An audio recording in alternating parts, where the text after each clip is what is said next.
The Dallas Cowboys went into Sunday afternoon at Buffalo knowing that they had clinched a playoff spot. Congratulations. And maybe as a result of that, played anything like a playoff team. Cowboys lose 31-10 to the Buffalo Bills. All kinds of credit to the Bills. This is a desperation game for them. Had to win it at home in order to try to remain in playoff contention in the AFC. And they did all things necessary. Meanwhile, the Cowboys, who entered the game with talk about Dak Prescott as the MVP and talk about Mike McCarthy as when we're going to get an extension and Micah Parsons, Defensive Player of the Year, put all that on hold after the Cowboys' maybe worst performance of the season. A lot of this game taking place at Highmark in the pouring rain, and the Cowboys reacted poorly to all of that offensively and defensively. Dak Prescott completes 21 of 34 passes, 134 yards, and an interception. His quarterback rating, second lowest mark of the season at 57.7. CeeDee Lamb, 7 receptions for 53 yards, a rushing touchdown in garbage time. I'm not sure the point of it. Tony Pollard, 52 yards on 11 carries. Josh Allen and the Buffalo Bills did not rack up any big numbers, except for one guy.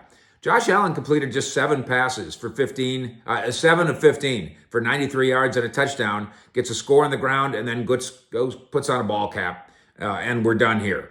The star of the show is James Cook, rushes for 221 yards and 2 touchdowns. Latavius Murray added a rushing touchdown, but James Cook made it look like, oh my gosh, why have the Bills ever thought about we need a running back? Why haven't the Bills been a run-first team more often? And from a Cowboys perspective, we can't stop the run anymore. Forget blaming the referees. Forget blaming the absence of Jonathan Hankins, the nose tackle. Forget this idea that so many Cowboys had the flu, they simply couldn't.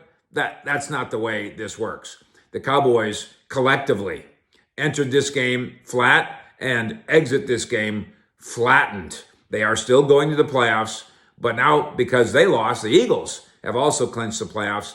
Eagles have a leg up in the NFC East, 49ers a leg up in the NFC, and it doesn't get any easier for Dallas. They come home with their tail between their legs and then go on the road again. And by the way, and we've pointed this out a lot, the last 2 years, the Dallas Cowboys, as good as they've been overall, are a mediocre or worse road team. On Christmas Eve, they're at Miami with the Cowboys covering the NFL. Fish out.